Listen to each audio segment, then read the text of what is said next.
मायापास। दोस्तों, ये ज्ञानवर्धक और रोचक कथा एक बार जरूर सुने।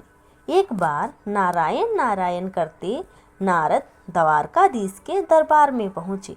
उन्हें देख के श्री कृष्ण बहुत प्रसन्न हुए। बोले, देव ऋषि, द्वारिका में आपका स्वागत है।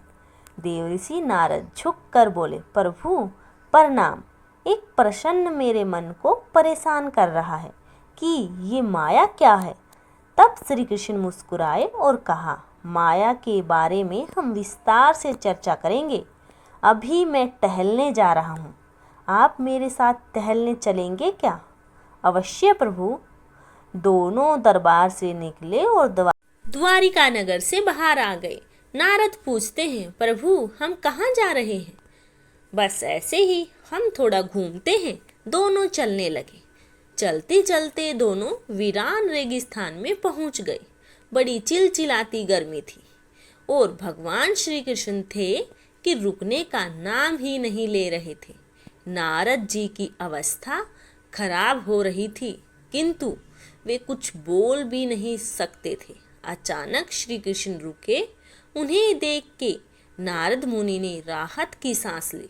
श्री कृष्ण ने उनकी तरफ देखा और बोले, देव ऋषि, मुझे न बड़ी प्यास लगी है, गला सूख रहा है। आप कहीं से जल की व्यवस्था कर सकते हैं क्या? अवश्य प्रभु। नारद जी निकल पड़े जल ढूंढने। वे ढूंढते गए, लेकिन भला रेगिस्तान में जल कहाँ मिलता है आसानी से। उन्होंने इधर देखा उधर देखा, बहुत ढूंढा। अतः उन्हें दूर एक सरोवर दिखाई दिया तो वे तेजी से उसकी ओर बढ़े। जब थोड़ा करीब गए तो देखा कि उस जलाशय के पास तो एक छोटी सी बस्ती भी है। वह बड़े प्रसन्न हुए। प्रभु के लिए जल की व्यवस्था अब तो हो गई। जैसे ही वे गांव के पास पहुंचे तो देखा सामने एक कुआं था और एक बड़ी ही आकर्षक स्त्री कुएं से पानी भर रही थी। नारद जी उन्हें देखकर मोहित हो गए। उनके पास गए और उन्होंने कहा, देवी, बहुत प्यास लगी है, थोड़ा जल मिलेगा? उस नारी ने मुस्कुराकर उनकी ओर देखा और कहा, अवश्य मिलेगा, और उन्हें पानी पिलाया। नारद मुनि पानी पीते समय भी बार बार उन्हें देख रहे थे और बड़े ही मोहित होते जा रहे थे। अतः नारद जी की प्यास बुझ गई। उन्होंने उस नारी से पूछा, आपके पिता कहाँ हैं? घर पे। तो उन्होंने उनसे मिलना है, तो ले जाती हूँ। जल भर के वो स्त्री आगे आगे चल पड़ी और मोहित होकर नारद जी उनके पीछे पीछे चलते गए। चलते चलते नारद उनके घर तक पहुँचे। घर के सामने उस स्त्री के पिता बैठे थे। नारद जी ने पूछा, आप इनके पिता हैं क्या? उन्होंने कहा, जी हाँ, मैं सिर्फ इनका पिता ही नहीं, इस बस्ती का मुखिया भी हूँ। आपकी क्या सहायता कर सकता हूँ? नारद जी बोले, अरे वाह, बहुत अच्छा लगा सुन के। मैं नारद हूँ और मुझे आपकी पुत्री बड़ी अच्छी लगी। मैं उनसे विवाह करना चाहता हूँ। इस बात पे लड़की के पिता ने देव ऋषि नारद को ऊपर से नीचे देखा और कहा, देखने से तो आपका रंग रूप अच्छा है, कद काठी भी अच्छी है, चेहरे में व्याप्त ज्ञान के तेज से स्पष्ट है कि विद्वता भी हो। तो आप तो हमारी पुत्री के लिए अत्यंत योग्य वर हैं और मैं अपनी पुत्री से आपका विवाह भी करा सकता हूँ, किंतु एक शर्त है। नारद जी ने कहा, क्या शर्त है? मुझे आपकी हर शर्त मंजूर है।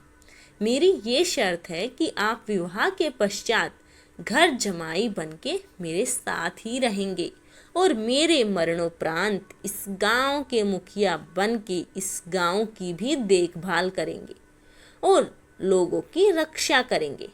नारद जी ऐसे सम्मोहित हुए थे उस कन्या से कि उन्होंने शर्त के लिए हाँ कर दी और खुशी खुशी उस कन्या के पिता ने नारद जी से उनका विवाह कर दिया।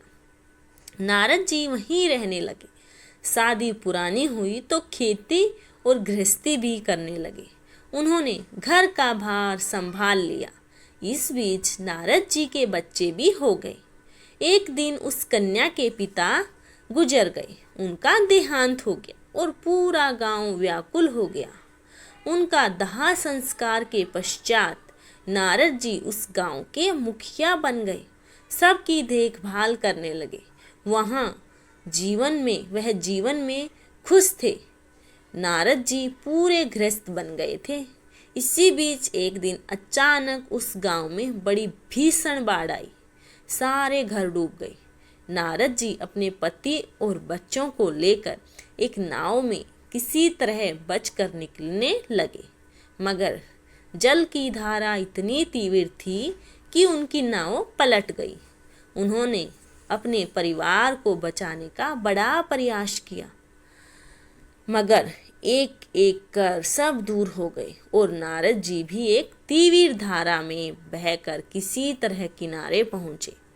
जब उन्हें सुध आई तो वो रोने लगे, हाय मेरी स्त्री, मेरे बच्चे, हाय मेरी स्त्री और मेरे बच्चे कहाँ चले गए। हे प्रभु, ये मेरे साथ क्या हुआ? ऐसा नहीं होना चाहिए था। मैं इतना सुखी था जीवन में, आपने ऐसा क्यों किया मेरे साथ?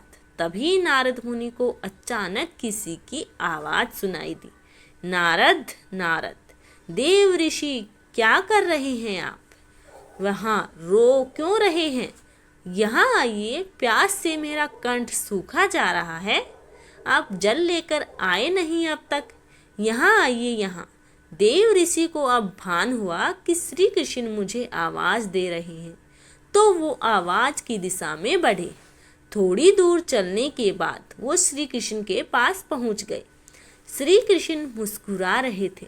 उन्हें देख के वो बोले, नारद, आप तो मेरे लिए जल लेने गए थे, किंतु गायब कहाँ हो गए? जल कहाँ है? तो नारद जी रोते रोते बोले, प्रभु, मेरी पत्नी, मेरे बच्चे इस बाढ़ में बह गए हैं। कृपया उनकी रक्षा कीजिए। मुझे मेरी पत्नी, मेरे बच्चे बहुत ही प्रिय हैं। मैं उनके बिना जीवित नहीं रह सकता। देव ऋषि, होश में आइए। आपको क्या हो गया है? आपका विवाह कहाँ हुआ है? आपके बच्चे कब हो गए? अरे प्रभु, अभी तो गया था मैं उधर, तो मेरा विवाह भी हुआ था और बच्चे भी। श्री कृष्ण उन पर हंसे और बोले, देव ऋषि, इसी को माया कहते हैं। आप मुझसे दूर होकर माया के जाल में फंस गए थे।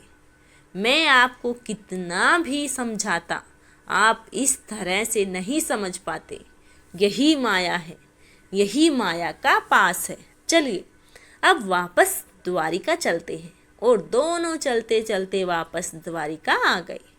नारद ने उन्हें धन्यवाद कहा और बोले, प्रभु, इससे उत्तम माया मुझे कोई नहीं समझा सकता था।